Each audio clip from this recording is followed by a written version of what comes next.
कि बाबा भोलेनाथ जी के नयन अश्रु से जो प्रकट हुआ वो रुद्राक्ष का पौधा है, माता पार्वती के नयन अश्रु से जो प्रकट हुआ वो बेलपत्री का पौधा है, और उमा और महेश,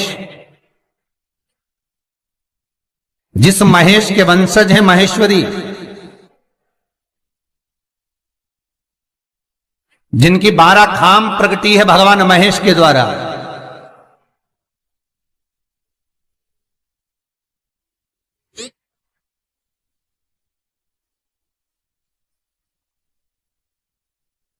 वो महेश और उमा और महेश का जो चरित्र है कि उमा और महेश का जब प्रागट्य हुआ, उमा और महेश जब दोनों आनंद में विभोर होकर जब चलते हैं और दोनों के बैठने से तप मुद्रा से जो पौधा उत्पन्न होता है वो शमी का पौधा है।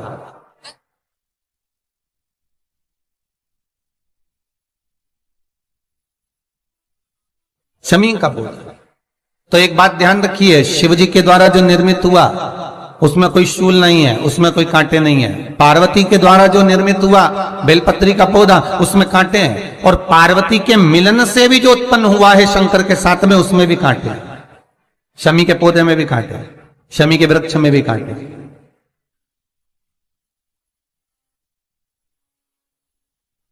तो पार्वती जी स्कंद पुराण में एक प्रश्न कर रही हैं भोलेनाथ जी से कि प्रभु मुझे ये बताओ कि आपके द्वारा जो निर्मित हुआ उसमें शूलता नहीं है,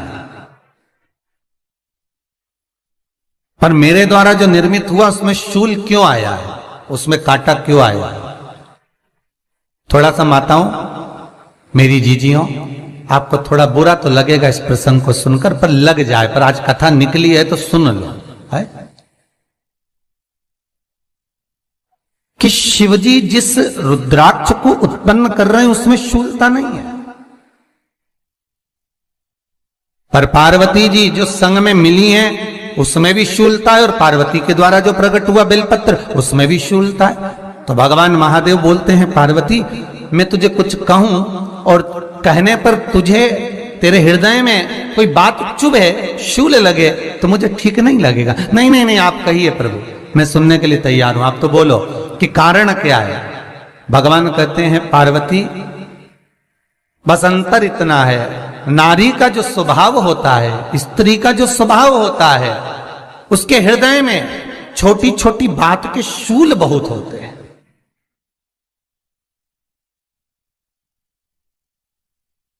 जेठानी ने ये कह दिया, देवरानी ने ये कह दिया, तुम्हारी मम्मी ये बोल दी, तुम्हारे पापा ने ये कह दिया, तुम्हारी बहनों ने ये कह दिया, तुम्हारे भाई ने ये कह दिया, तुम्हारे रिश्तेदार ने ये बोल दिया। ये नारी के भीतर ये शूलता रहती है।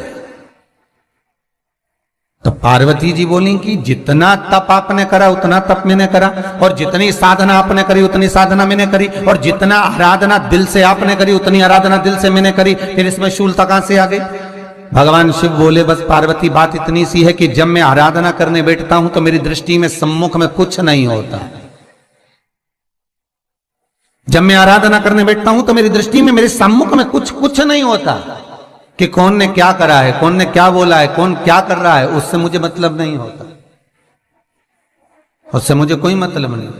पर पार्वती जब तू आराधना करने भी बैठती है ना, तो तेरी चित्त वृत्ति में कहीं ना कहीं किसी ना किसी रूप में कोई शूल आ ही जाता है।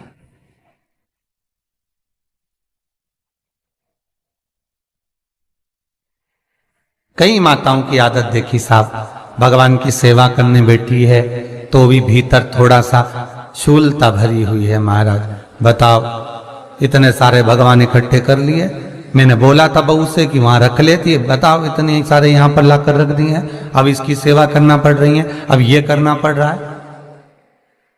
प्रसाद लेने के लिए रसोई घर में गई, भगवान का भोग लगाने के लिए, तो उसमें भी शूलता आ गई। इतने घंटों से मैं सामान ढूंढ रही, फ्रिज में मिल ही नहीं रहा, मैंने रख के गई थी, भगवान जाने कहां चले गए। भगवानों को वस्त्र पहना रही है तो शूलता है। अलमारी का ड्रॉज खोला, इसमें मैंने सामान रखा था, ना जाने भगवान का श्रृंगार कहां चले गया, कौन ने हाथ लगाया, फिर शूलता आ गई। भोजन करने बैठे तो शूलता है, कोई कार्य के लिए जा रहे हो तो शूलता है। अर्थात कहीं ना कहीं नारी के जीवन में शूलता बनी हुई है। और पार्वती, जब तुम भजन करो, तप करो, साधना करो, भक्ति करो, उसमें शूलता नहीं होना चाहिए।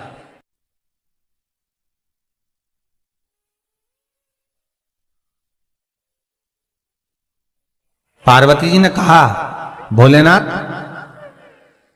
तो क्या आप मुझे स्वीकार नहीं करेंगे बेलपत्री के रूप में? क्या मुझे स्वीकार नहीं करेंगे शमी पत्र के रूप में?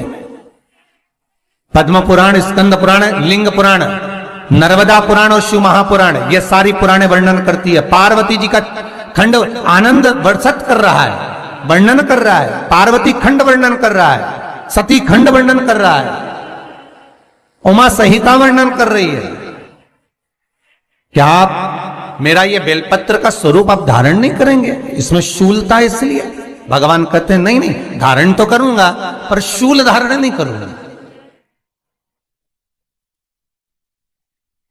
मैं शूल धारण नहीं करूंगा, मतलब बेलपत्री में जो कांटे लगे रहते हैं बेलपत्री की, उस डाली के अंदर जो कांटे शूल रहते हैं, भगवान शिव वो धारण नहीं करते। आप उस बेलपत्री को आप बड़े प्रेम से, आनंद से पत्ते को निकाल लीजिए, तोड़ लीजिए, उतार लीजिए और फिर भगवान को वो प्रेम से समर्पित करो तो भगवान स्वीकार करना। पर भोलेनाथ, ये बेलपत्री का जो वृक्ष है मेरे नयन अश्रु से उत्पन्न हुआ है, मेरे द्वारा उत्पन्न हुआ है, फिर तो इन कांटों की कोई महत्वता ही नहीं है, इन शूल की कोई महत्वता नहीं है। पार्वती